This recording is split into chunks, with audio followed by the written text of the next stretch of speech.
वचन के लिए हमारा भाग है यशायाह 43 उसका वचन 18 और 19। यशायाह 43 అధ్యాయము 18 19। మునుపటి వాటిని జ్ఞాపకం చేసుకొనకుడి। माइक लीजिएगा।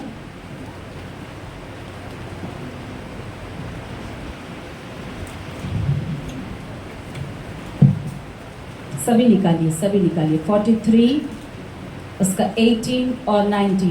यशायाह మునుపటి వాటిని జ్ఞాపకం చేసుకొనకుడి, పూర్వకాలపు సంగతులను తలంచుకొనకుడి। ఇదిగో నేను ఒక నూతన క్రియ చేయుచున్నాను, ఇప్పుడే అది మొలుచును, మీరు దాన్ని ఆలోచింపరా। నేను అరణ్యంలో త్రోవ కలుగ చేయుచున్నాను, ఎడారిలో నదులు పారజేయుచున్నాను। अब बीती हुई घटनाओं का स्मरण मत करो, ना प्राचीन काल की बातों पर मन लगाओ। देखो, मैं एक नई बात करता हूँ, वह अभी प्रकट होगी, क्या तुम उससे अनजान रहोगे? मैं जंगल में एक मार्ग बनाऊंगा और निर्जल देश में नदियाँ बहाऊंगा। आमीन, हालेलुया। इस वचन को मैं हिंदी में पढ़ूंगी, मेरे पीछे पीछे सभी दोहराइएगा। నేను చదువుగా నాతో కలిసి ఈ మాటలు పలకండి। अब बीती हुई घटनाओं का स्मरण मत करो, ना प्राचीन काल की बातों पर मन लगाओ। देखो, मैं एक नई बात करता हूँ, वह अभी प्रकट होगी, क्या तुम उससे अनजान रहोगे? मैं जंगल में एक मार्ग बनाऊंगा और निर्जल देश में नदियाँ बहाऊंगा। आमीन। इंग्लिश में ऐसा ये वचन कहता है, forget the former things, do not dwell on the past, see I am doing a new thing, now it springs up, do you not perceive it? I am making a way in the wilderness and streams in the wasteland. Amen. Hallelujah. प्रभु को महिमा मिले। Forget the former things। एक और translation ऐसा कहता है, do not remember the former things। पुरानी बातों को याद मत करो। हालेलुया।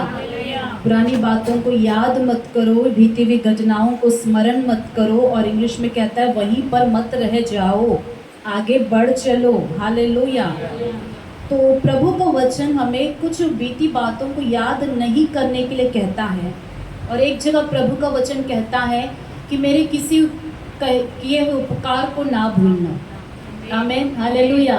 और प्रभु जो है इजराइलियों से ऐसा कहता है कि जो कुछ मैंने तुम्हारे साथ किया है, आगे जाकर अपने पीढ़ियों को, अपने बच्चों को, परपोतों को उनको याद दिलाया करना, स्मरण दिलाया करना। आमीन। तो परमेश्वर चाहते हैं कि जो भलाइयाँ हमने परमेश्वर से पाई हैं उसको हमें कभी नहीं भूलना चाहिए। हालेलुया। प्रभु की भलाइयाँ हमारे ज़िंदगी में जो कुछ भी परमेश्वर ने किया है उसे हमें कभी नहीं भूलना चाहिए। और वैसे ही मनुष्यों ने भी यदि हमारे साथ भलाइयों को किया है तो उसे भी हमें नहीं भूलना चाहिए। आमीन। अच्छी बातों को मत भूलिएगा। हालेलुया। अच्छी बातों को क्या नहीं करना चाहिए? नहीं भूलना चाहिए। अच्छी यादें हमारे लिए बहुत अच्छा है। अच्छे लोगों को ना भूलिएगा, अच्छे अच्छे कार्यों को नहीं भूलेंगे हम। और यहाँ तक कि परमेश्वर ने हमें कहाँ से कहाँ तक लेकर आए हैं इस बात को भी कभी ना भूलें। हम किस जगह पर थे और आज हम कहाँ पर है। प्रभु को जानने से पहले हम कहाँ गिरे पड़े थे, उस पुरानी गवाही को भी ना भूलें। और जब हम उसे याद करेंगे तब हम कभी भी जो है आज हम जहाँ पर है यहाँ पर हम घमंड नहीं करेंगे, बल्कि प्रभु को धन्यवाद देंगे कि परमेश्वर तूने मुझ जैसे नालायक को, मुझ जैसे पापी पर दया करके, मुझ जैसे कंगाल पर, मुझ जैसे दरिद्र पर, और जो मैं परमेश्वर रहित था मुझ पर अनुग्रह करके आज प्रभु तूने ऐसा अनुग्रह मुझे किया कि जीवन के जो है अधिपति यीशु की मैं आराधना कर पा रहा हूँ। हालेलुया। तो ऐसी बातों को भी कभी हमें भूलना नहीं चाहिए। लेकिन यहाँ पर जो वचन कहता है, अब बीती हुई घटनाओं का स्मरण मत करो, ना प्राचीन काल की बातों पर मन लगाओ। ये जो एक्चुअल जो कॉन्टेक्स्ट है, जो ये घटना है, ये वचन असल में इजराइलियों से कहा गया, उस वक्त कहा गया जब परमेश्वर ने उनको बेबीलोन के दासत्व से या गुलामी से छुड़ाकर बाहर लाया। हम जानते हैं कि इज़राइल का जो देश है बंदी बना लिया गया था और बेबीलोन ले जाया गया था। 70 सालों तक उस देश में वो क्या थे? गुलाम थे। और गुलामी करने के बाद परमेश्वर अपने देश को, अपने लोगों को याद करता है और बाहर निकाल कर लाता है। आमीन। और प्रभु बाहर लाने के बाद उनसे कहता है कि बीती हुई घटनाओं को याद मत करो और वहीं पर मत रह जाओ। यानी जो गुलाम की दशा में तुम थे, उस गुलामी की ज़िंदगी को भूल जाओ। जो दासत्व में, जो बंधन में थे, बंदी बनाकर शैतान ने तुम्हें रखा था, उन सब चीज़ों को भूलकर बाहर निकलो। जितने लोगों ने तुम्हें यातनाएं दिए थे, दास बनाकर तुमसे काम करवाया था, तुम पर जुल्म उठाए थे, उन सब चीज़ों को अभी भूल जाओ। क्यों भूलना ज़रूरी है? क्योंकि मैं एक नया कार्य तुम्हारे बीच में करना चाहता हूँ। जो ऐसा निर्जन हो गया है, वेस्ट हो चुका है ये ज़मीन, और ये जो है अब कुछ काम के लायक नहीं बचा, शत्रु ने सब कुछ छीन लिया है। अब भूल जाओ पुरानी बातों को, मैं नया कार्य करने जा रहा हूँ। आमीन, हालेलुया। और आज की सुबह पवित्र आत्मा परमेश्वर हमसे भी कहता है कि ऐसे तमाम लोगों के उन सारे दर्द भरे बातों को, उन सारी निंदाओं को, उन सारे दर्दों को जो आपके ऊपर जुल्म ढाए गए हैं, उन सारी बातों को भूल जाओ। आमीन, हालेलुया। हम मनुष्यों को आदत है कि कई बार हम ऐसे बैठते हैं यूं ही, और कुछ हमारा टॉपिक उठता है और हम फिर कई पुरानी बातों को याद करते हैं, और फिर याद करते करते ऐसे बहुत सारी कहानियों को याद करते जाते हैं कि कितने सारे जुल्म, कितने सारे अत्याचार हम पर हुए थे। हमें ऐसी बात करते करते करते पूरा इतिहास को हम खोद डालते हैं, गड़े हुए सारे जो है, हाँ, कंकाल को भी बाहर निकाल देते हैं। मर गए लोगों को भी याद करते, वो ऐसे थे, वो ऐसे थे, वो ऐसे थे, उन्होंने ऐसा किया, उन्होंने ऐसा किया, उन्होंने ऐसा किया, उन्होंने ऐसा किया, ऐसा हमारे साथ हो गया, इतना बुरा हो गया, उनकी वजह से आज मेरी हालत ऐसी है, नहीं तो मैं बहुत ही अच्छा होता, मैं कहीं पर होना था, आज इनको जो है भरोसा करके मेरा ज़िंदगी नाश हो गया, उनको मेरी ज़िंदगी सौंप कर ऐसा हो गया, उनको भरोसा करके ऐसा हो गया। हालेलुया। आज प्रभु कहता है भूल जाओ सारी बातें। आमीन, हालेलुया। और वहीं पर मत रहो, भूल जाओ सारी बातें, भूल जाओ सारी बातें जिन्होंने आपको दर्द दिया है। आमीन, हालेलुया। क्या ये भूलना इतना आसान है? क्या ये भूलना इतना आसान है? परमेश्वर की आत्मा मदद करेंगे भूल जाने के लिए। क्यों हमें भूलना है? ताकि हम आगे बढ़ पाए। इंदुक मर्चिपोवाली, मन బాధించే వాళ్ళని, నెప్పించే వాళ్ళని, వాళ్ళ మాటల్ని ఎందుకు మర్చిపోవాలంట? మనం ముందుకు వెళ్ళిపోవాలి। దేవుడు మన జీవితంలో నూతనమైన కార్యాలు చేయాలంటే అలాంటి విషయాలు ఏం చేయాలంట? మర్చిపోవాలి। हालेलुया। यदि हम चाहते हैं कि प्रभु हमारी ज़िंदगी में नया करे तो हमें भूलना होगा, और आज से एक निर्णय लेना होगा कि मैं फिर से ऐसे कोई दर्द बात, किसी ने दर्द दिया है, किसी ने मेरा नुकसान किया है, तो मैं जहाँ तक हो सके उन बातों की चर्चा नहीं करूँगा, मैं नहीं करूँगी। हालेलुया। परमेश्वर ने उन सब चीज़ों से पार करा के आज यहाँ तक लेकर आया है, और हमें वहीं पर नहीं रहना है। आमीन। उन दर्दों को, उन लोगों को हम पार करके आ गए, उन जुल्मों को हम पार करके आ गए, आज हम वहाँ पर नहीं हैं। कई बार बात करते करते ज़ख्म इतने जो है ताज़ा हो जाते हैं कि फिर से चुभने लगते हैं, जैसा कि फ्रेश हमें अभी किसी ने कुछ कहा हो, वैसा ही फ्रेश दर्द होता है कि नहीं? जब आप याद करोगे तो क्या खुशी मिलती है? बिल्कुल नहीं, फ्रेश पेन होता है, जैसा कि अभी अभी ही आपके साथ वो घटना घटी, किसी ने अभी अभी आपके साथ बुरा किया हो, किसी ने अभी आपके साथ नुकसान कर दिया हो, उतना ज़ख्म ताज़ा हो जाता है। तो ये सब जो है परमेश्वर की ओर से नहीं है, वो पेन हम खुद लेकर आते हैं, ज़ख्मों को ताज़ा करते, खुरदते हैं, जबकि वो सूख गया, केवल दाग बचा था, लेकिन हम फिर ऐसा याद करते कि वो ज़ख्म कच्चा हो जाता है। हालेलुया। प्रभु चाहते हैं कि हम भूल जाएं। आमीन। और कुछ लोगों को हमें माफ़ करने की भी ज़रूरत है आगे बढ़ने के लिए। कुछ लोगों को क्या करने की ज़रूरत है? हमें माफ़ करने की ज़रूरत है। परमेश्वर की आत्मा हमें इसमें मदद करे। हालेलुया। उत्पत्ति की पुस्तक चैप्टर 41, जेनेसिस चैप्टर 41, आदि कांडमु 41 अध्यायము 51, 52, 51 और 52 एक बार हम पढ़ेंगे। అప్పుడు యోసేపు, దేవుడు నా సమస్త బాధను, నా తండ్రి ఇంటి వారినందరినీ నేను మర్చిపోనట్లు చేసనని చెప్పి తన జ్యేష్ఠ కుమారునికి మనష్షే అని పేరు పెట్టెను.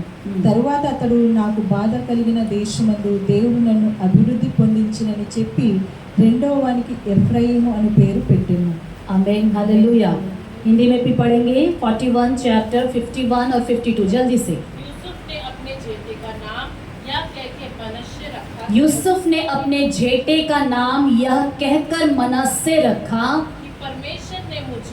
कि परमेश्वर ने मुझे मुझसे मुझसे मेरा सारा क्लेश और मेरे पिता का सारा घराना बुला दिया है। हालेलुया, आमीन। और उसके बाद दूसरे का नाम उसने यह कहकर एफ्राइम रखा कि मुझे दुख भोगने के देश में परमेश्वर ने फलवंत किया है। हालेलुया।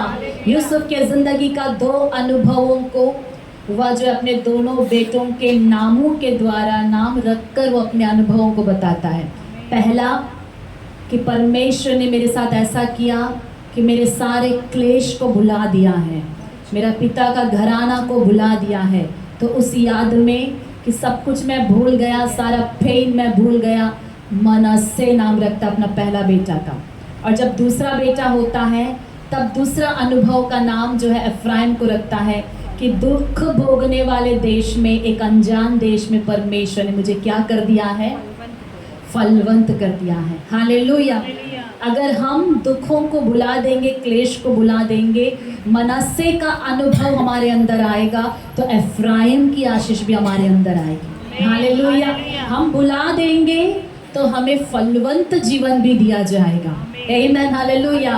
अगर हम भूल जाएंगे पुरानी बीती बातों को तो क्या देगा परमेश्वर? हमें एफ्राइम देगा। मनश्शे का अनुभव हमारे अंदर आ गया तो एफ्राइम का अनुभव परमेश्वर हमें देगा। हालेलुया। हाथों को उठाकर परमेश्वर की स्तुति करें। यूसुफ के साथ क्या हुआ था? उसके पिता के घर में क्या हुआ था?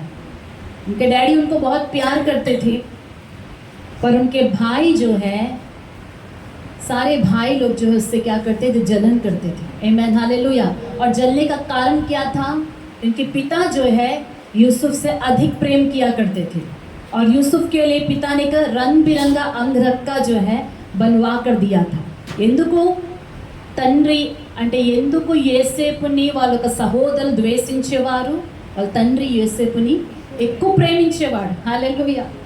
जहाँ ज़्यादा जिनको प्रेम मिलता है बाकी लोग सब देखकर उनसे क्या करने लगते हैं? बोलिएगा, जलन करने लगते हैं। अगर किसी को ज़्यादा प्रेम मिला, किसी को ज़्यादा आशीष मिली, बाकी लोग देखकर क्या करने लगते हैं? जलने लगते हैं। और कोई दूर वाले नहीं थे, वो खुद के भाई थे। आमीन। कभी कभी परमेश्वर जब शत्रुओं के बीच में मेज बिछाता है, क्यों मेज शत्रुओं के बीच में बिछाता है? क्यों शत्रुओं के बीच में वो आपके सिर का अभिषेक करता है, भाइयों के मध्य में अभिषेक किया जाता है? क्योंकि पहले वो क्या कर रहे थे? आपको देखकर जला कर रहे थे, जलते थे, इसलिए परमेश्वर जो है आशीष दे रहा था। लेकिन यूसुफ को जलने का कारण क्या था? और भी पिता कुछ एडिशनल प्रेम दिखा रहा था और पिता ने कहा कि अपने भाइयों पर थोड़ा नज़र रखना कि वो क्या कर रहे हैं, जब मैं नहीं हूँ तो वो क्या कर रहे हैं, अकेले में वो अपना काम कैसे संभाल रहे हैं। तो सारा रिपोर्ट ले जाकर अपने डैडी को देता था। तो जब उनके डैडी उस रिपोर्ट को लेकर अपने भाइयों से, उनके भाइयों से हिसाब किताब पूछते, तुम वहाँ पर गए थे, तुम झगड़ा क्यों कर रहे थे, तुम वहाँ जाकर क्यों जो है भेड़ बकरियों को मार कर खा रहे थे बिना परमिशन का, उस काम को तूने क्यों किया? जब वो पूछते तो उनको पता चल जाता है तो यूसुफ है जिसने बता दिया है। तो इस बात की वजह से भी यूसुफ के ऊपर उनको जलन था। फिर उतना ही नहीं, यूसुफ ने अपने स्वप्नों को भी उनसे बता दिया। जलने वाले को जाकर अपना फ्यूचर प्लान सब कुछ बता दिया। प्रभु ने दिखाया वो दर्शन जाकर ऐसे लोगों से शेयर करता है जिनको जलन हो रही है। हालेलुया। प्रभु के अद्भुत कार्यों को या प्रभु आपको जो करने वाला है, देने वाला है, ऐसे अपने संगियों से मत बोलिएगा जो आपको देखकर जल रहे हैं। आमीन, हालेलुया। तो यूसुफ ने ऐसी ऐसी छोटी छोटी गलतियों को किया जिसके वजह से बड़ी सजा उसे मिली, बहुत बड़ी सजा मिली। आमीन।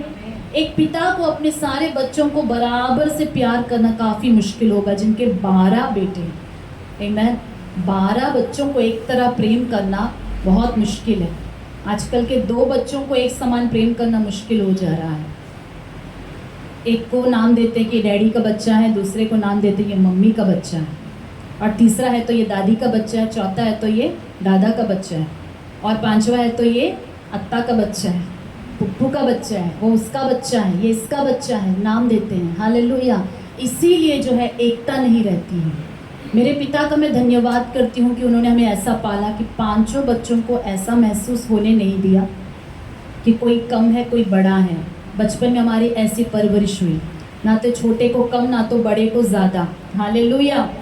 अगर कम ज़्यादा कभी होता है फैमिली में तो क्या उत्पन्न होती है बोलिएगा? आपस में जलन उत्पन्न होती है, जलन उत्पन्न होती है। आप भी मेरे आत्मिक लोग हैं और मैं भी ख्याल रखती हूँ कि आप सभी से एक समान प्रेम करूँ। कहीं कोई ऐसा ना बोल दे कि ये फेवरेट लोग हैं उनके, दीदी का ये फेवरेट बच्चा है, दीदी का वो फेवरेट है, ऐसे लोग फेवरेट है उन्हीं के घर जाती, मेरे घर ना आती। ऐसा ना हो, इसलिए मैं कोशिश करती हूँ कि जैसा मैंने भी बचपन से सीखा और पिता परमेश्वर का ऐसा ही प्रेम है, सबको एक समान प्रेम करूँ।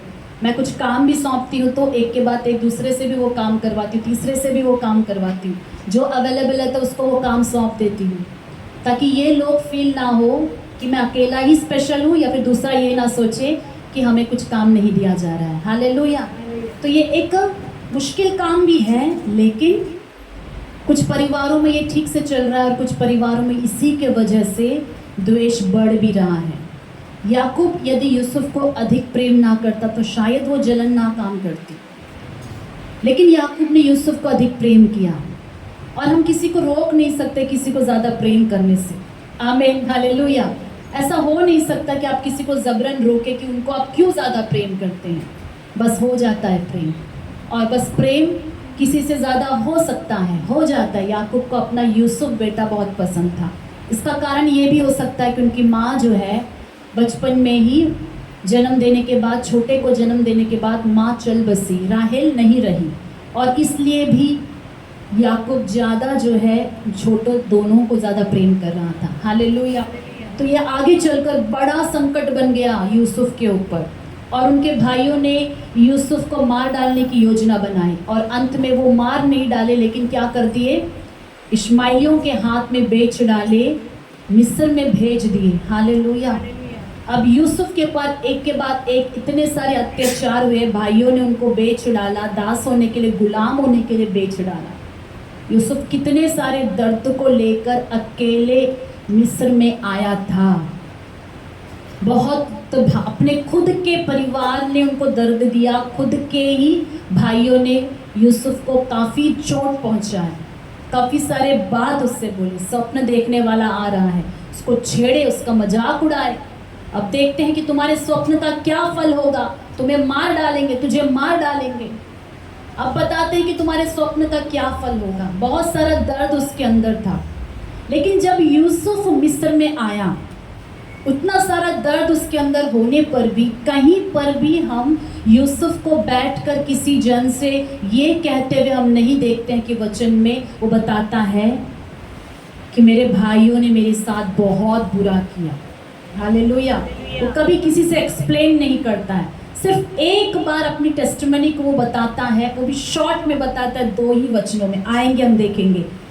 उत्पत्ति 40वां अध्याय 40 उसका 14 और वचन 15। 40 అధ్యాయము 14-15 కాబట్టి క్షేమము కలిగినప్పుడు నన్ను జ్ఞాపకం చేసుకుని నాయందు కరుణించి ఫరోతో నన్ను గూర్చి మాట్లాడి ఈ ఇంటిలో నుండి నన్ను బయటికి రప్పించును. ఏలైనగా నేను హెబ్రీల దేశంలో నుండి దొంగిలింపబడితిని, అది నిశ్చయము. మరియు ఈ చెరసాలలో నన్ను చేయుటకు ఇక్కడ వేయుటకు ఇక్కడ సహా నేనేమీ చేయలేదని అతనితో చెప్పింది. जब तेरा भला हो जाए, अतः जब तेरा भला हो जाए तब मुझे स्मरण करना, तब मुझे स्मरण करना, और मुझ पर कृपा करके फिरौन से मेरी चर्चा चलाना, फिरौन से मेरी चर्चा चलाना, और इस घर से मुझे छुड़वा देना, और इस घर से मुझे छुड़वा देना, क्योंकि सचमुच इब्रानियों का देश से मुझे चुरा कर लाया गया है। क्योंकि सचमुच मुझे इब्रानियों के देश से चुरा कर लाया गया है। और यहाँ भी मैंने कोई ऐसा काम नहीं किया और यहाँ भी मैंने कोई ऐसा काम नहीं किया जिसके कारण मैं इस कारागर में डाला जाऊं। जिसके कारण मैं इस कारागर में डाला जाऊं। हालेलुया। दो ही बातों में उन्होंने अपनी टेस्टमनी बता दी। मुझे इब्रानियों के देश से चुरा कर लाया गया है। क्या इश्माएलियों ने यूसुफ को चुरा कर लाया था? बोलिएगा। नहीं, खरीद कर लाए थे वे। 20 चांदी के सिक्कों में उसके भाइयों ने बेच डाला था। लेकिन यूसुफ पिलाने हारे के प्रधान से कहता है कि मुझे इब्रानियों के देश से चुरा कर लाया गया है, मैं अपनी मर्जी से यहाँ पर नहीं आया हूँ। उन्होंने उस जगह पर भी अपने भाइयों की चर्चा नहीं की। आमीन, हालेलुया।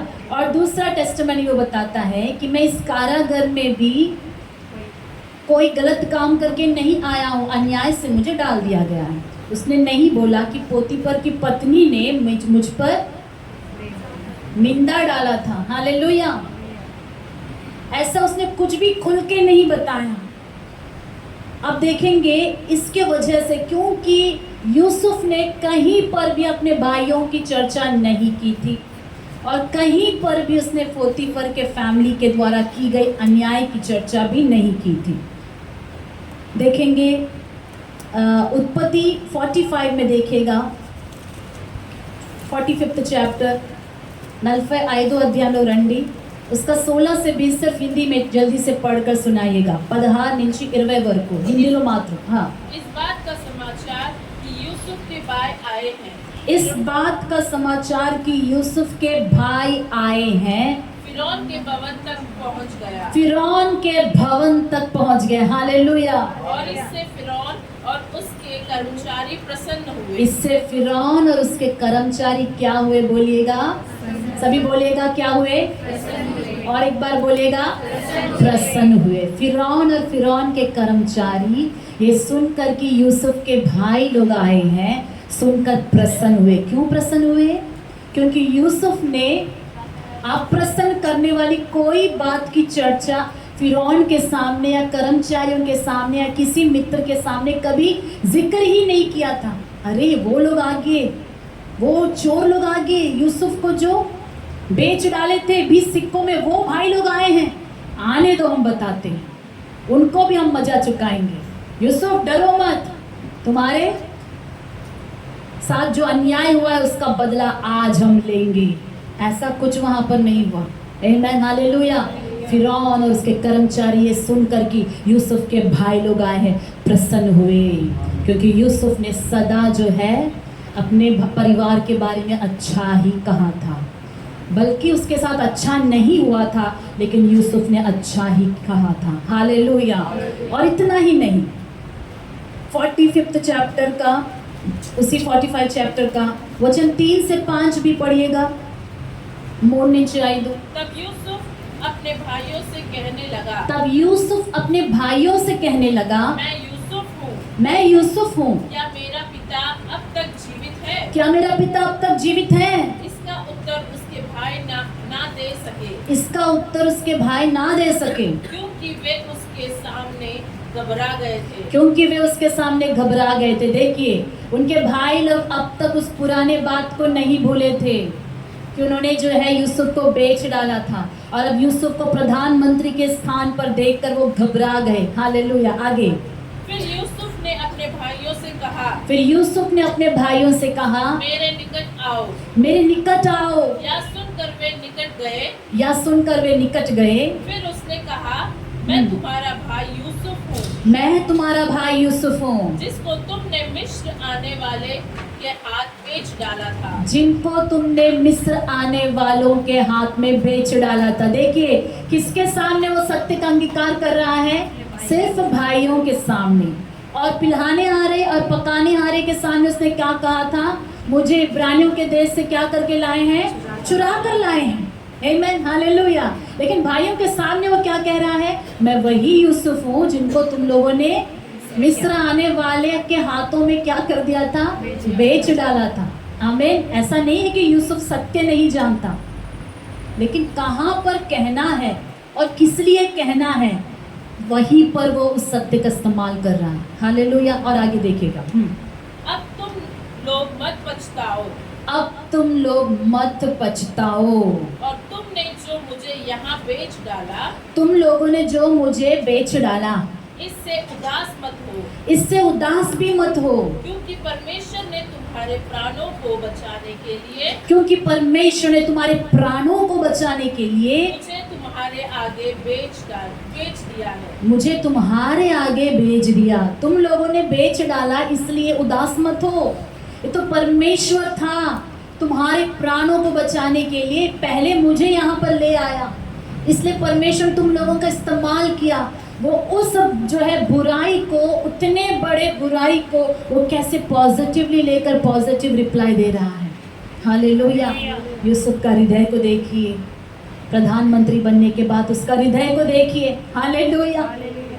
कि परमेश्वर की इच्छा थी कि मुझे तुम्हारे हाथों बेच डाले और तुम लोगों से पहले यहाँ पर ले आए, ताकि तुम लोगों का जान इस अकाल के दिन बच जाए। हालेलुया।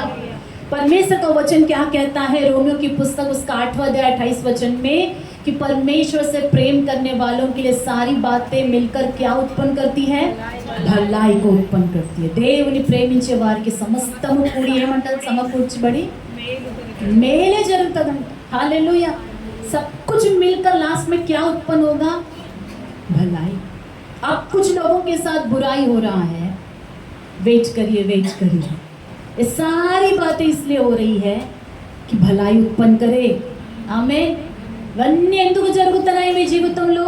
కీడైనా కనిపిస్తుందా? కీడు జరుగుతున్నట్టుగా ఇవన్నీ ఎందుకు జరుగుతున్నాయి? మేలు కోసమే దేవుడు అన్ని మేలుగా మార్చబోతున్నాడు। చేతులెత్తి ప్రభుని స్తుతిద్దాం। हालेलुया। सब बातें मिलकर क्या होने वाली है? भलाई में बदलने वाली। कहेंगे सारी बातें मिलकर भलाई होने वाली है, भलाई होने वाली है, मेरे साथ भलाई होने वाली है। आमीन। यूसुफ समझ गया था कि परमेश्वर की इच्छा है कि मुझे मिस्र लेकर आए। हालेलुया। वो जब तक वो बात आपको समझ में ना आए कि क्यों परमेश्वर ये अन्याय आपके साथ होने दिया है, तब तक चुपचाप रहे। तब तक क्या रहे? चुपचाप रहे। इसके बाद एक और जगह पर यूसुफ बहुत ही पॉजिटिव रिप्लाई देता है। सेकेंड टाइम 50वां अध्याय, जेनेसिस चैप्टर 50, 50 अध्याय में 15 నుండి 21 से भी हिंदी में पढ़िएगा। 50वां अध्याय का 15 वचन से लेकर 21 वचन तक। जब यूसुफ के भाइयों ने देखा कि हमारा पिता मर गया है, तब कहने लगे कदाचित यूसुफ अब हमारे पीछे पड़े और जितनी बुराई हमने उससे की थी सबका पूरा पलटा हमसे ले। कदाचित यूसुफ उन सारी बुराइयों को जो हमने यूसुफ के साथ की थी, उसका पलटा हमारे साथ ले। इसलिए उन्होंने यूसुफ के पास या कहला भेजा। तेरे पिता ने मरने से पहले हमें यह आज्ञा दी थी। तुम्हारे पिता ने मरने से पहले हमें यह आज्ञा दी थी। तुम लोग यूसुफ से इस प्रकार कहना कि हम विनती करते हैं कि तू अपने भाइयों के अपराध और पाप को क्षमा कर। और तुझसे मैं यह विनती करता हूँ कि तू तुम्हारे भाइयों के अपराध और पाप को क्षमा कर दे।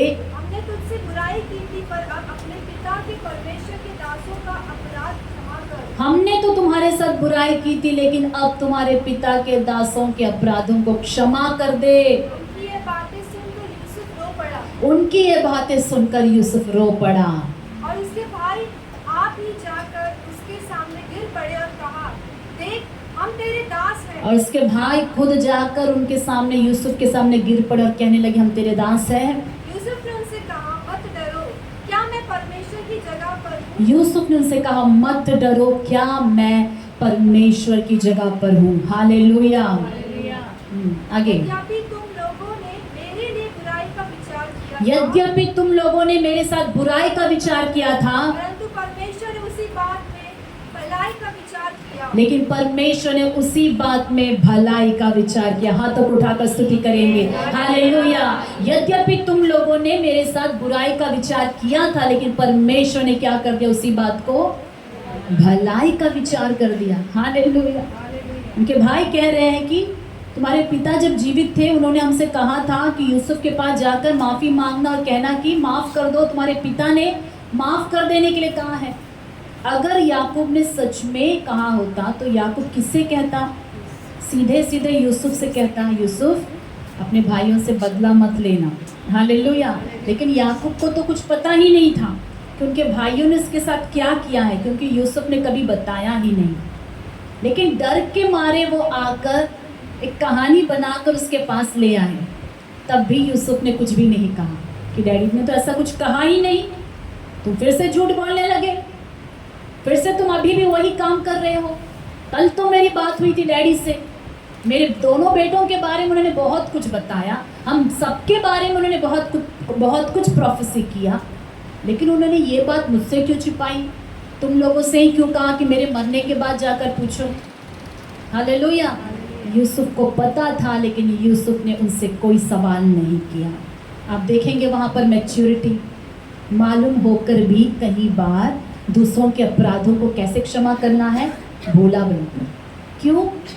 क्योंकि उनके अंदर वो क्या है? पश्चाताप है। वो गिल्टी फील हो रहे हैं कि हमने गलत किया, हम आप तुम्हारे दास है। वो पाँव के ऊपर गिर रहे हैं। तो यूसुफ कहता है, क्या मैं परमेश्वर हूँ? हालेलुया। एम आई गॉड? क्या मैं परमेश्वर हूँ कि तुम्हारा न्याय करूँ? ये तो परमेश्वर की योजना थी। अब यूसुफ अच्छी तरह समझ गया है कि मेरे भाइयों की प्लान्स की तरह तो दिख रहा है, लेकिन असल में इसके पीछे परमेश्वर का मकसद था कि कैसे भी करके मुझे मिस्र ले आए। हालेलुया। कैसे भी करके मुझे मिस्र ले आए ताकि इज़राइल का घराना अकाल में नाश ना हो जाए। हालेलुया। ये प्रभु का बड़ा योजना था। यूसुफ ने उसको समझ लिया और भाइयों से कहा कि मत डरो। आमीन। हालेलुया। तो ऐसा होना चाहिए क्षमा। क्षमा कैसे होना चाहिए कि सामने वालों को फील भी ना कराए कि उन्होंने गलत किया। आमीन। मैं तो क्षमा कैसे होता है? ओके, अभी क्षमा कर दिया, दोबारा से एक काम करना। हालेलुया। हम क्षमा कैसे देंगे?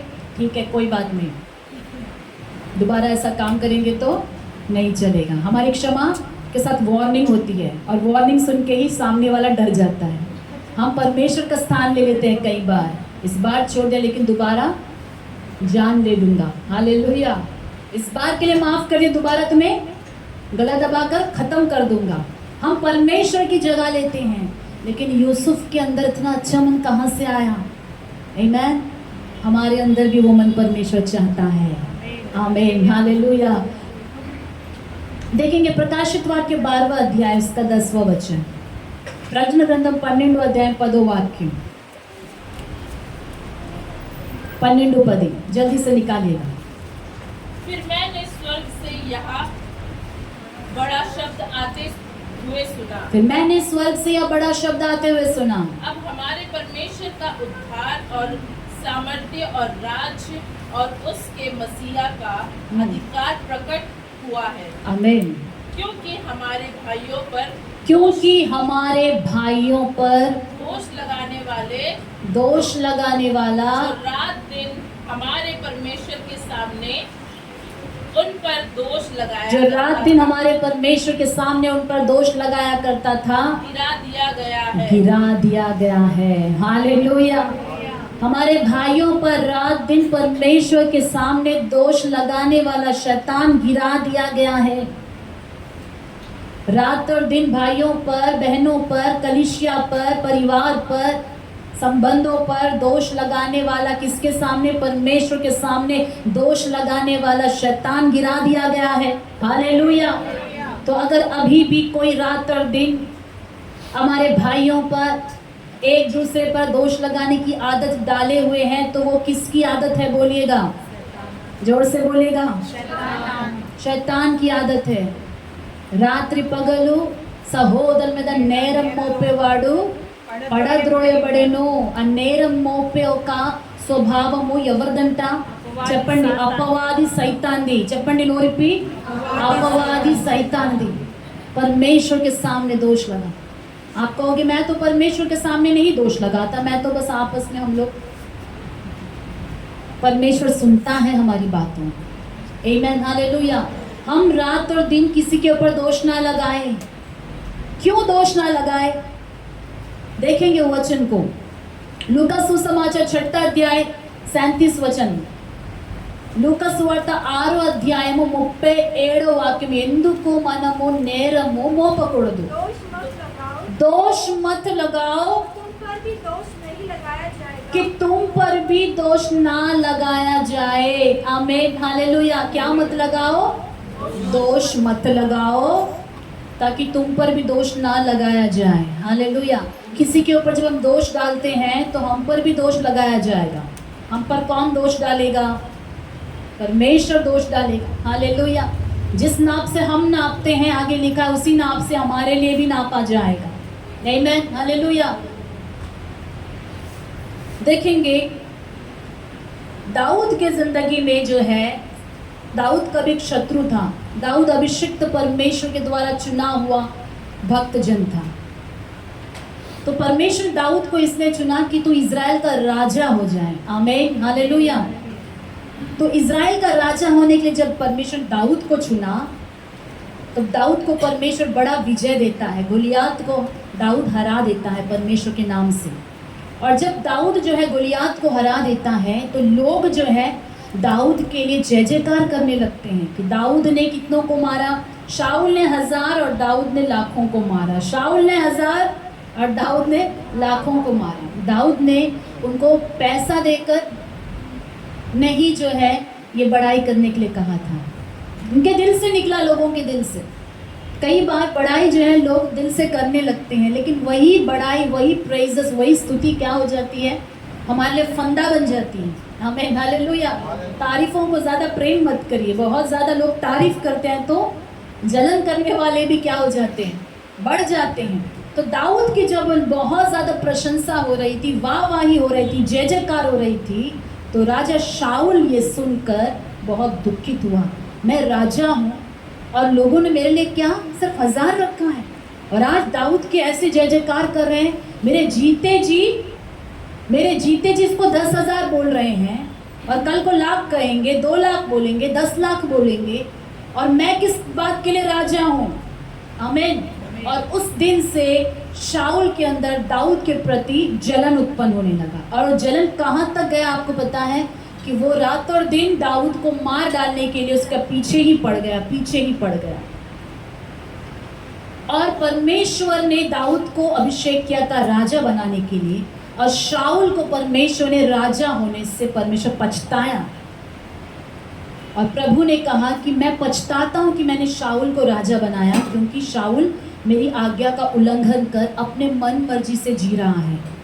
परमेश्वर के सेवक को जो कार्य करना है वो भी वो खुद कर रहा था. जिन चीज़ों को परमेश्वर नाश करने के लिए बोल रहा है, उनमें से लेकर परमेश्वर को भेंट चढ़ाने की कोशिश कर रहा था. ऐसे तमाम कार्यों को उसने किया जिससे परमेश्वर ने शाऊल को अयोग्य जाना.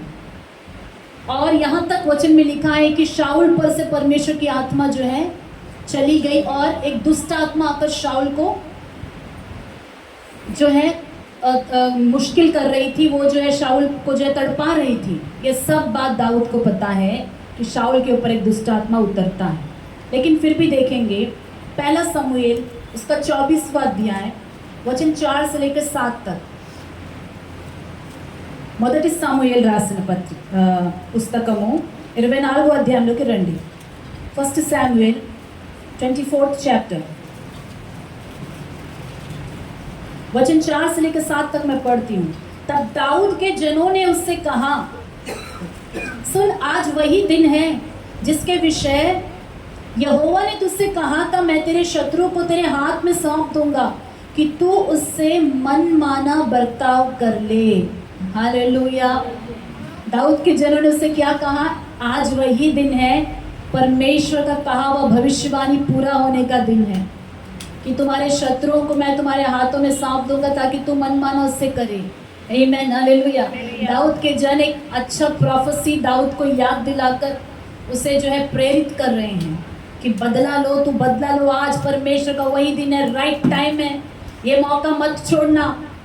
तब दाऊद ने उठकर शाऊल के भागे की छोर को छिपकर काट दिया.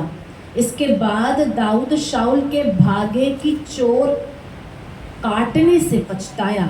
वह अपने जनों से कहने लगा, यहोवा ना करे कि मैं अपने प्रभु से जो यहोवा का अभिषिक्त है ऐसा काम करूं कि उस पर हाथ उठाऊं, क्योंकि वह यहोवा का अभिषिक्त है। ऐसी बातें कहकर दाऊद ने अपने जनों को समझाया और उन्हें शाऊल पर आक्रमण करने को उठने ना दिया। फिर शाऊल उठकर गुफा से निकला और दाऊद अपना मार्ग लिया। हालेलुया। दाऊद चाहता था उसी दिन शाऊल को उसी गुफा में सोते वक्त ही खत्म कर देता, क्योंकि अगर शाऊल मर जाता है तभी दाऊद जो है राजा बन सकता है। ध्यान से सुनिएगा, शाऊल जब मरेगा तभी दाऊद क्या बन सकता है? राजा बन सकता है। सिर्फ वो बदला लेने की बात नहीं थी, अगर शाऊल मर जाता है तो दाऊद को पोजीशन मिल जाएगा जिस चीज़ के लिए परमेश्वर ने उसका अभिषेक किया था। लेकिन दाऊद जो है, लोग उकसाने पर भी, उसके जन उकसाने पर भी, प्रोफेसिस याद दिलाने से, आज वही दिन है जब प्रभु ने कहा था कि मैं तुम्हारे शत्रुओं को तुम्हारे हाथ में सौंप दूंगा, वो याद दिलाने पर भी, उनके प्रेरित करने पर नजदीक गया और उनकी बातें जो कान में गूंज रही थी उसके वजह से उसने सिर्फ उसके ड्रेस का, उसके कपड़े का छोर को चाकू से, छुरी से काट लिया।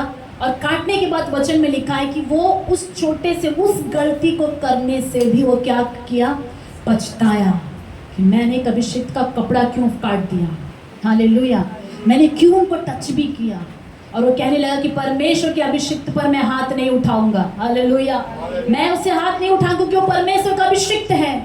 क्या शाऊल परमेश्वर का अभिषिक्त था? वास्तव में शाऊल पर से तो परमेश्वर की आत्मा चली गई थी। और यही दाऊद जब वीणा बजाया करता था तो शाऊल पर आक्रमण करने वाली दुष्ट आत्मा छोड़कर चली जाती थी। दाऊद को शाऊल का वीकनेस पता है, उसका इनर वीकनेस पता है कि अब परमेश्वर का अभिषेक उसके अंदर नहीं रहा और वो महिमा उसके अंदर नहीं रही। वो अभी गुस्सैल व्यक्ति बन गया है, एक मर्डरर बन गया है। फिर भी दाऊद परमेश्वर का भय मानने वाला व्यक्ति था, टच करने से पछताया और अपने लोगों से भी कहा दूर रहे। हालेलुया। तो ऐसे बुरे राजा के विषय में दाऊद जो है अपने मन में परमेश्वर का भय मानता है। तो हम कौन है? हम कौन है? कौन हमारा पीछा कर रहा है हमें मार डालने के लिए? क्या कोई हमारे पीछे लगा है, कोई हमारी मर्डर करने के लिए? नहीं ना। फिर हम क्यों इतना बदला का भावना रखे हुए हैं? हालेलुया। एक और जगह सेकेंड टाइम अपॉर्चुनिटी मिलता है दाऊद को। पहला समूएल, उसी पहले సమూయేలు 26 అధ్యాయం, అదే మొదటి సమూయేలు రాసిన పుస్తకంలో 26వ అధ్యాయంలో కూడా రెండోసారి అవకాశం దొరుకుతుంది। 8 to 12 मैं पढ़ना चाहूंगी, 8 से लेकर 12 तक, 8 నుండి 12 వాక్యాల వరకు చదువుగా విందాం। అప్పుడు అభిషై దావీదుతో, దేవుడు ఈ దినమున నీ శత్రువుని నీకు అప్పగించెను, కాబట్టి నీ చిత్తమైతే ఆ ఈటతో ఒక్క పోటు పొడిచి నేను అతన్ని భూమికి నాటివేతును, ఒక దెబ్బతోనే పరిష్కారం చేతుననగా దావీదు, నీవు అతన్ని చంపకూడదు, యెహోవా చేత అభిషేకం నొందిన వానిని చంపి నిర్దోషులగుట ఎవనికి సాధ్యము? యెహోవా జీవము తోడు, యెహోవాయే అతని మొత్తును, అతడు అపాయం వలన చచ్చును లేదా యుద్ధమునకు పోయి నశించును, యెహోవా చేత అభిషేకం నొందిన వారిని నేను చంపను, అలాగు నేను చేయకుండా యెహోవా నన్ను ఆపునుగాక। అయితే అతని తలగడ దగ్గరనున్న ఈటెను నీళ్ల బుడ్డిని తీసుకుని మనం వెళ్ళిపోదాము రమ్మని అభిషేక్తో చెప్పి, సౌలు తలగడ దగ్గరనున్న ఈటెను నీళ్ల బుడ్డిని తీసుకుని వారిద్దరూ వెళ్ళిపోయిరి। యెహోవా చేత వారికందరికీ గాఢ నిద్ర కలుగగా వారిలో ఎవడునూ నిద్ర మేల్కొనలేదు। आमीन। तब अबीशै ने दाऊद से कहा, परमेश्वर ने आज तेरे शत्रु को तेरे हाथ में कर दिया है, इसलिए अब मैं उसको एक बार ऐसा मारूं कि बाला उसे भेदता हुआ भूमि में धंस जाए और मुझको उसे दूसरी बार मारना ना पड़ेगा। अबीशै ने क्या कहा? परमेश्वर ने आज तेरे शत्रु को तेरे हाथ में कर दिया है। सेकेंड टाइम भी किसका नाम लेके एनकरेज किया जा रहा है गलत करने के लिए? बोलेगा, परमेश्वर ने आज तेरे शत्रु को तेरे हाथ में कर दिया है। किसने कर दिया है? परमेश्वर ने। परमेश्वर ने मौका दिया दाऊद को टेस्ट करने के लिए। लो, तुम्हारा शत्रु इतना दिन से तुम्हें परेशान कर रहा था ना, लो तुम्हारे हाथ में सौंपता, वो अभी तकलीफ में है, वो अभी अकेला है, वो सो रहा है। तुम्हें मौका मिला है पूरा बदला लेने का। क्या करना चाहते हो करो। अभी तुम्हारा शत्रु गड्ढे में गिरा हुआ है, तुम्हारा शत्रु तकलीफ में है, तुम्हारा शत्रु के साथ एक्सीडेंट हुआ है, तुम्हारा शत्रु अब बीमार है। तुम क्या चाहोगे करना? हालेलुया। दाऊद को उसका जो है मित्र अभिषय उसे जो है परमेश्वर का नाम लेकर बता रहा है। लेकिन दाऊद ने क्या कहा उस दिन भी? दाऊद ने अभिषय से कहा उसे नष्ट ना कर, क्योंकि यहोवा के अभिषिक्त पर हाथ चलाकर कौन निर्दोष ठहर सकता है? आमेन, हालेलुया। परमेश्वर के अभिषिक्त को टच करके कौन निर्दोष ठहर सकता है? दाऊद उस वक्त भी शाऊल को अभिषिक्त मान रहा था, क्योंकि once one person is anointed. दाऊद का मानना था कि एक बार वो अभिषिक्त है तो अभिषिक्त ही है। एक बार प्रभु ने उसे चुना है वो स्थान, वो अभी भी इजराइल का राजा है। भले ही दाऊद को परमेश्वर ने चुन लिया, लेकिन दाऊद अब तक सिंहासन पर नहीं बैठा, शाऊल ही राजा है। शाऊल ने राजगद्दी पर बैठकर दाऊद को मारना चाहा, लेकिन दाऊद को मौका मिलने पर भी शाऊल पर हाथ नहीं उठाया। हालेलुया। अगर परमेश्वर आपके शत्रु को आपके पाँव के पास ले आए और ऐसी जगह पर ले आए जहाँ पर आपको मौका मिलता है पूरा उनसे बदला लेने का, आपको मौका देता है पूरा बदला लेने का, लेकिन तब भी इस बात को याद रखना कि बदला लेना हमारा काम नहीं है, परमेश्वर ही पलटा लेगा। पलटा लेना हमारा काम नहीं है, परमेश्वर पलटा लेगा। ये तो बहुत वो बुरे लोग हैं, परमेश्वर पलटा लेगा। अगर ये हमारे भाई हैं तो माफ कर दे, हमारे निज लोग हैं तो माफ कर दे। हालेलुया। तो शाऊल को जो पलटा लेना है, शाऊल के साथ जो करना है, दाऊद बोले परमेश्वर देख लेगा। प्रभु मारना चाहता तो परमेश्वर मारेगा।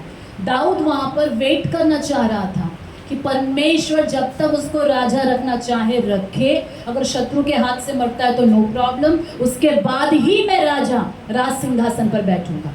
मैं खुद मारकर उस स्थान को पहले नहीं छीनूंगा। आमेन। दाऊद वेट करना ज़्यादा अच्छा समझा, चॉइस उसके हाथ में थी। उसी रात वो मार देता और उसी रात वो राजा बन जाता।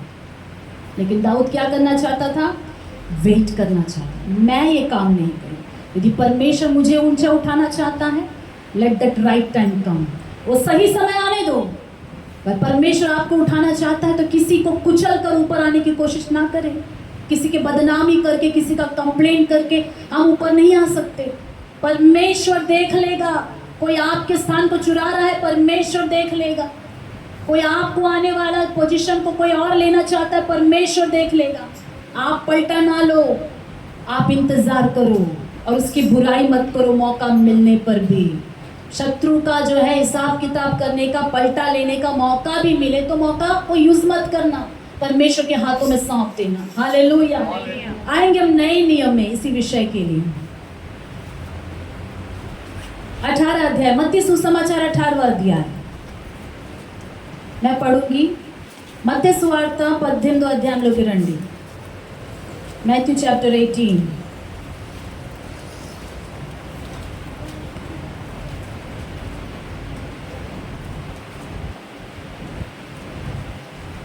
उसका 21 से मैं पढ़ रही हूँ। तब पतरस ने पास आकर उससे कहा, हे प्रभु, यदि मेरा भाई अपराध करता रहे तो मैं कितनी बार उसे क्षमा करूं? क्या 7 बार तक? यीशु ने उससे कहा, मैं तुझसे यह नहीं कहता कि 7 बार तक, वरन 7 बार के 70 गुणे तक। अगर पतरस आकर कहता, प्रभु मेरी पत्नी मेरे साथ बुराई करे तो मैं उसे कितनी बार माफ करूं? पतरस की पत्नी आकर प्रभु से कहती, प्रभु यदि मेरा पति मेरे साथ बुराई करे तो मैं कितनी बार उसे माफ करूं? क्या 7 बार? तो प्रभु तब भी यही वचन कहता, मैं ये नहीं कहता कि 7 बार, लेकिन 7 बार के 70 गुणे तक। 7 into 70, 490 टाइम्स। हालेलुया। कि मैं 7 बार माफ करूं? 7 సార్లు ప్రభు నేను క్షమించాలా? 7 కాదు, 77 మార్లు, 490 साल क्षमिंचु। प्रभु के वचनों का पालन करना मनुष्य के लिए काफी मुश्किल जान पड़ता है कभी कभी। पतरस ने कहा, प्रभु ये तो कठिन उपदेश है, मैं ऐसे कैसे कर सकता हूँ? प्रभु ने एक उदाहरण दिया, इसलिए स्वर्ग का राज्य उस राजा के समान है जिसने अपने दासों से लेखा लेना चाहा। जब वह लेखा लेने लगा तो एक जन उसके सामने लाया गया जो 10,000 तोड़े का कर्जदार था। जबकि चुकाने को उसके पास कुछ ना था, तो उसके स्वामी ने या उसकी पत्नी और उसके बाल बच्चा जो कुछ इसका सब बेचा जाए और कर्ज चुका दिया जाए। इस पर उस दास ने गिरकर उसे प्रणाम किया और कहा, हे स्वामी, धीरज धर, मैं सब कुछ भर दूंगा। तब उस दास के स्वामी ने तरस खाकर उसे छोड़ दिया और उसका कर्ज भी क्षमा कर दिया। एक व्यक्ति का इतना कर्जा था राजा के पास कि वो चुका नहीं सकता था। तो राजा ने बोला, इसका पत्नी बच्चा सब कुछ लेकर इसको भी जेल में डालो। पाँव पड़ गया, मुझसे नहीं होगा, मैं नहीं चुका सकता, पाई पाई भर दूंगा, प्लीज मुझे मौका दो, थोड़ा सा मौका दे दो। तब राजा को तरस आकर बच्चे को भी छोड़ दिया, पत्नी को छोड़ दिया, इसे भी छोड़ दिया, साथ में कर्जा भी माफ कर दिया। हालेलुया, कितना अच्छा राजा है। बोलिए क्या, कितना अच्छा राजा है। ऐसा राजा हमें मिल जाए तो कितना अच्छा होगा। आमेन, हालेलुया। हमें ऐसा ही राजा मिला है। हाथों को उठाकर स्तुति करें। आमेन, आमेन। आगे 28। परंतु जब वह दास बाहर निकला तो उसके संगी दासों में से एक उसको मिला जो उसके 100 दिनार का कर्जदार था। उसने उसे पकड़कर उसका गला घोंटा और कहा, जो कुछ तुझ पर कर्ज है भर दे। इस पर उसका संगी दास गिरकर उसे विनती करने लगा, धीरज धर, मैं सब भर दूंगा। उसने ना माना, परंतु जाकर उसे बंदी गृह में डाल दिया। ये जब तक कर्ज भरना दे तब तक वही रहे। इसके संगी दास या जो कुछ हुआ देखकर बहुत उदास हुआ और जाकर अपने स्वामी को पूरा हाल बता दिया। तब उसके स्वामी ने उसको बुलाकर उससे कहा, हे दुष्ट दास, तूने जो मुझसे विनती की तो मैंने तेरा सब पूरा कर्ज क्षमा कर दिया। वह पूरा कर्ज क्षमा कर दे। इसलिए जैसे मैंने तुझ पर दया की वैसे ही क्या तुझे भी अपने संगी दास पर दया करनी नहीं चाहिए था। हालेलुया। जैसा मैंने तुझे क्षमा किया वैसे ही क्या तुझे अपने संगी मित्र के साथ, अपने जो है संगी पत्नी के साथ, अपने पति के साथ, अपने बच्चों के साथ क्या वही बर्ताव नहीं करना चाहिए था। हालेलुया। इसी प्रकार यदि तुम में से हर एक अपने भाई को मन से क्षमा ना करेगा तो मेरा पिता जो स्वर्ग में है तुमसे भी वैसा ही करेगा। हालेलुया। 34। और उसके स्वामी ने क्रोध में आकर उसे दंड देने वाले के हाथ में सौंप दिया कि जब तक वह सब कर्ज भर ना दे तब तक उनके हाथ में रहे। हम सब यहाँ पर क्षमा पाए वाले लोग बैठे हैं। हमारा ऐसा ही क्षमा हुआ है। बहुत सारा कर्जा परमेश्वर ने क्षमा कर दिया, बहुत सारे पापों को परमेश्वर ने क्षमा कर दिया, जिनको भरने के लिए हमारे पत्नी बेचे, हमारे पति बेचे या पूरा घर बेच डाले, सब कुछ बेच डाले, हम सबको कैद करके रखे, हम नहीं चुका सकते थे। उतना ऋण परमेश्वर ने हमारा चुका दिया। आमीन। उतना अधिक परमेश्वर ने क्षमा किया। దేవుడు అంతగా క్షమించాడండి మనల్ని। ఎంత క్షమించాడంట, అది మనము తీర్చలేము। మన హోల్ ఫ్యామిలీ ఇచ్చేసినా, తాకట్టు పెట్టేసినా తీర్చలేము। మన జీవితం అంతా ఇచ్చినా తీర్చలేము। అలాంటి రుణాన్ని దేవుడు తీర్చారు। ఆ రుణము తీర్చిన క్షమించబడిన మనము బయటికి వెళ్ళిన తర్వాత, ఇంటికి వెళ్ళిన తర్వాత మనం ఏం చేస్తున్నాము? క్షమించగలుగుతున్నామా? చిన్న చిన్న చేసిన తప్పులు క్షమించగలుగుతున్నామా? हमारे परिवार के जन जो गलत कार्य करे 100 दिनार का ही है वो, क्या हम क्षमा कर पाते हैं? यदि नहीं क्षमा कर पाते तो प्रभु कहता है इसी प्रकार यदि तुम में से हर एक अपने भाई को या पत्नी को या पति को या किसी भी जन को मन की क्षमा ना करेगा तो मेरा पिता जो स्वर्ग में है तुमसे भी वैसा ही करेगा। ये वचन आपके लिए भी, ये वचन मेरे लिए भी है। ये वचन सिर्फ सुनने वालों के लिए, मेरे लिए भी है। हमें क्षमा करना है जिन्होंने हमारे साथ बुराई किया। हमें जो है पास्ट को जो है भूलना है ताकि हम नया परमेश्वर के सामने पाए। प्रभु के हाथों हम नया आशीष को पाने के लिए हमें पुराना क्या करना है? क्षमा करना है। वहीं पर नहीं रहना है, बात की चर्चा बार बार नहीं करना है, भूल जाना है, क्षमा करना है। कुलस्सियों की पत्रिका में पौलुस कुलस्सियों की कलीसिया को सिखाता है। 3रा अध्याय देखेंगे, बहुत ही अच्छा वचन। इस वचन को पढ़कर हम समाप्त करेंगे। कुलस्सी 3रा अध्याय वचन 12 से 15 तक। కులస్సీకి రాసిన పత్రిక 3వ అధ్యాయము 12 నుండి 15 వాక్యాలు। इसलिए परमेश्वर के चुने हुओं के समान, इसलिए परमेश्वर के चुने हुओं के समान जो पवित्र और प्रिय है, जो पवित्र और प्रिय है, बड़ी करुणा और भलाई और दीनता और नम्रता और सहनशीलता धारण करो। इसलिए बड़ी भलाई, करुणा, दीनता, नम्रता, सहनशीलता धारण करो। और यदि किसी को किसी पर दोष देने का कोई कारण हो, यदि किसी को किसी पर दोष देने का और सच में कारण होने से भी, बिना कारण, हम कहेंगे हम बिना कारण दोष नहीं दे रहे हैं, हम कहते हैं ना కారణం లేకుండా నేను ఏమీ మాట్లాడలేదు.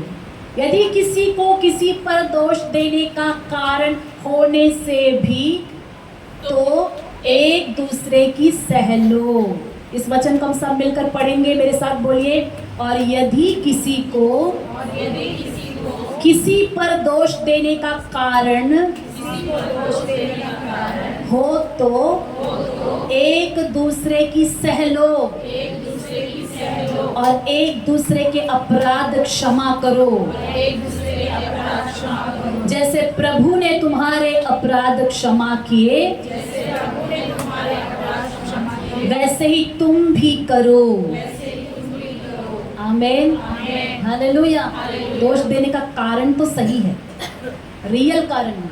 मैं ये नहीं बोल रही कि डुप्लीकेट कारण बनाए, नहीं, रियल कारण है. उसने सच में ऐसा किया, उसने सच में ऐसा किया, उसने सच में दिल दुखाया, उसने सच में नुकसान किया. నిజంగా ఆలు ఏం చేశారంట? हर्ट చేశారు, నిజంగా బాధ పెట్టారు, నిజంగా నష్టం చేశారు.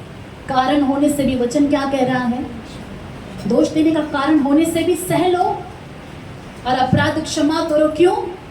जैसे प्रभु ने तुम्हारे अपराध क्षमा किए वैसे तुम भी क्षमा करो. इसलिए आप ऊपर के वचन में पहले लिखा गया है परमेश्वर के चुने हुए हैं. हम कौन हैं? We are selected by God, chosen people.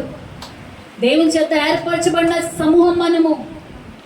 Normal మనుషులు కాదు, దేవుడు ఏర్పరచుకున్నారు. इसलिए प्रभु के चुने हुए के समान ఏర్పరచిన బిడ్డలు ఎలా ఉండాలంట?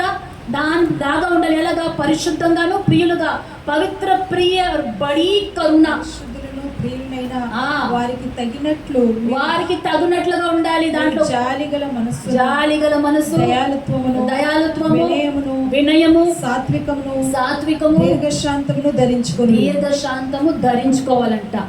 ఇవన్నీ ధరించుకుంటేనే సహించుకుంటాం. ఏమేమి ధరించుకోవాలి? జాలిగల మనస్సు, దయాలుత్వము, వినయము, సాత్వికము, దీర్ఘశాంతం, పరిశుద్ధాత్మ దేవుని యొక్క గుణాలు ఇవన్నీ. ఆయనతో నడిస్తేనే స్వభావం వస్తుంది, ఆయనతో నడిస్తేనే స్వభావం వస్తుంది, ఆయన మన లోపల పనిచేస్తేనే స్వభావం వస్తుంది. हालेलुया. ये स्वभाव को धारण करने से ही सह पाएंगे. कई बार हमारे मुंह में टेप लगाना ज़रूरी है. आज से निर्णय लेंगे, मैं किसी के बारे में जिन्होंने मुझे मेरे साथ बुराई किया है मैं बैठ कर उनकी बुराई नहीं करूँगा. आज से निर्णय लेंगे. ఎంతో మంది బాధ పెట్టుంటారు, వృధాగా కూర్చున్న వాళ్ళ కోసం మాట్లాడకూడదు. జరిగింది జరిగిపోయింది, మర్చిపోమని దేవుని ఒక వాక్యం సెలవిస్తుంది. ఇంకా గతంలో అక్కడ కూర్చోకూడదు. మనం బయటికి వస్తేనే దేవుని చేత నూతన కార్యాలు మన జీవితంలో జరుగుతాయి. हालेलुया. उन सब चीज़ों को छोड़ देंगे, चाहे वो किसी ने भी हमारे साथ बुराई किया. अपराध क्षमा करो, जैसे प्रभु ने तुम्हारे अपराध क्षमा किए वैसे तुम भी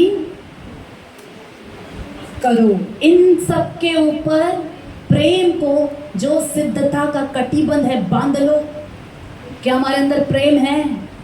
मसीह की शांति जिसके लिए तुम एक देह होकर बुलाए भी गए हो तुम्हारे हृदय में राज्य करे और तुम धन्यवादी बने रहो.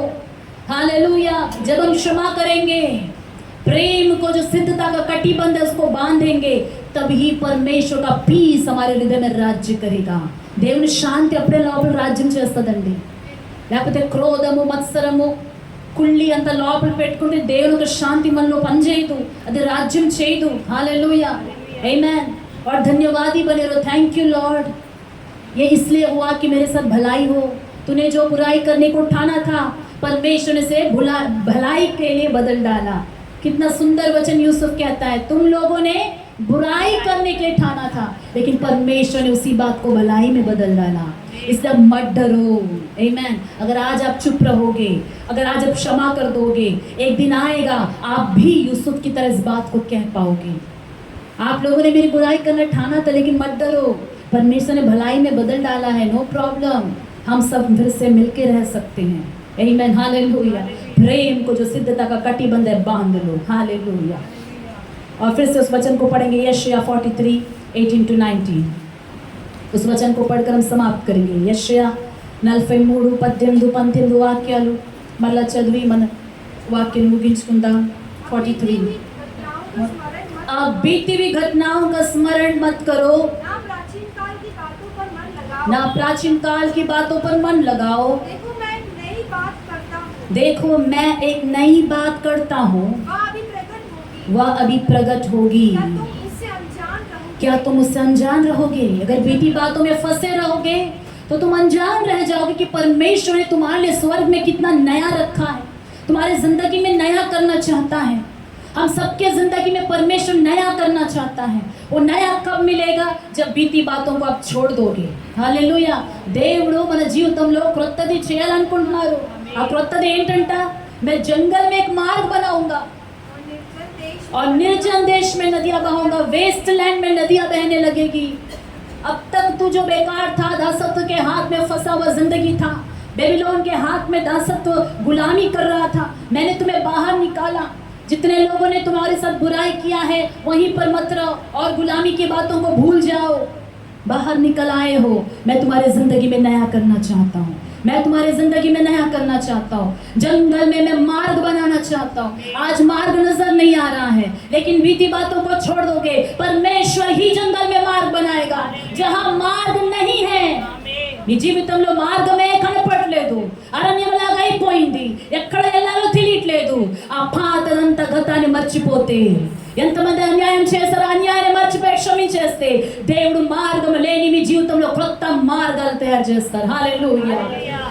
అక్కడ ఏంటున్నదంటే తెలుగు में क्या लिखा है? वेस्ट लैंड के लिए ఎడారిలో నదులను పారజేయుచున్నాను. హల్లెలూయా.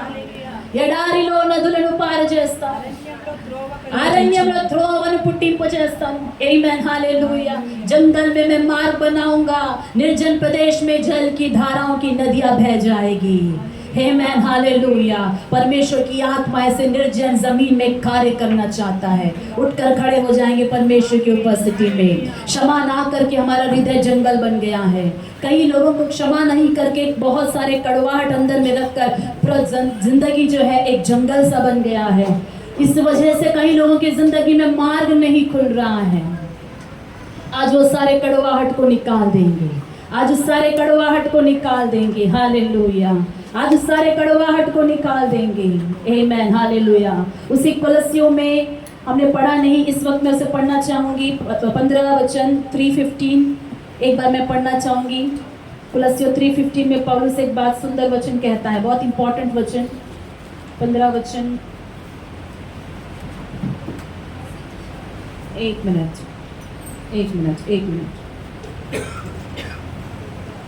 Hallelujah. Thank you Jesus, thank you Lord, thank you Lord.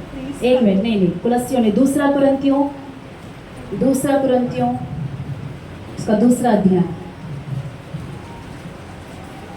दूसरा अध्याय उसका 10 और 11 वचन मैं पढ़ रही हूँ। 2 कोरिन्थी राసిన पत्रिका 2 अध्याय 10-11, जिसका तुम कुछ क्षमा करते हो उसे मैं भी क्षमा करता हूँ, क्योंकि मैंने भी जो कुछ क्षमा किया है, यदि किया हो तो तुम्हारे कारण मसीह की जगह में होकर क्षमा किया। हालेलुया. यदि मैंने क्षमा किया है किसी का तो तुम्हारे लिए किया है, मसीह के स्थान पर मैं खड़ा होकर क्षमा किया है। और वचन 11 पौलुस कहता है कि शैतान का हम पर दाव ना चले, क्योंकि हम उसकी युक्तियों से अनजान नहीं। शैतान का हम पर दाव नहीं चलना है, इसलिए पौलुस कुछ लोगों को क्षमा कर दिया। సాతాను ఒక యుక్తులు మన మీద పని చేయకూడదంటే మనం ఏం చేయాలంట? క్షమించాలి. ప్రజలను క్షమించకపోతే, మనల్ని హర్ట్ చేసిన వాళ్ళని క్షమించకపోతే సాతాన్కి మన మీద ఏముంటుంది? అధికారం ఉంటుంది. నువ్వు క్షమించలేదు కదా, దేవుడు కూడా నిన్ను క్షమించలేదు, అందుకే నీ దగ్గర నిన్ను రావచ్చు, నువ్వు క్షమించబడని వ్యక్తివి. हालेलुया. पौलुस कहता है जिसका तुम कुछ क्षमा करते हो उसे मैं भी क्षमा करता हूँ, क्योंकि मैंने भी जो कुछ क्षमा किया, यदि किया हो तो तुम्हारे कारण मसीह की जगह में होकर क्षमा किया है, कि शैतान का हम पर दाव ना चले, क्योंकि हम उसकी युक्तियों से अनजान नहीं। हालेलुया. जब हम क्षमा करते हैं तो शैतान हम पर राज्य नहीं कर सकता है. క్షమించే వారిపై సాతాను ఏలుబడి చేయలేదండి. Amen hallelujah. अगर क्षमा नहीं करेंगे तो शैतान कहेगा ये मेरा इंसान है, अगर क्षमा कर दिए तो शैतान का हम पर दाव नहीं चलेगा। आइए आंखों को बंद कर हम प्रार्थना करेंगे परमेश्वर की उपस्थिति में इस वक्त। जिनको क्षमा करना है उनको हम क्षमा करेंगे। हम परमेश्वर के चुने हुए लोग हैं। कुलस्सियों की कलीसिया से पौलुस कहता है कि परमेश्वर के चुने हुए लोगों के समान, परमेश्वर के प्रिय और पवित्र लोगों के समान सहनशीलता को धारण करो, कृपा को धारण करो, भलाई को धारण करो, विनम्रता को धारण करो और एक दूसरों के अपराधों को सह लो। यदि दोष देने का कारण है तो भी सह लो और क्षमा करो, क्योंकि परमेश्वर ने जैसे तुम्हें क्षमा किया वैसे क्षमा करो। हालेलुया। और कुरिन्थियों की कलीसिया से पौलुस कहता है कि शैतान पर हमारा कोई दाव ना चले। जी आज के सुबह हम शैतान को मौका ना देंगे।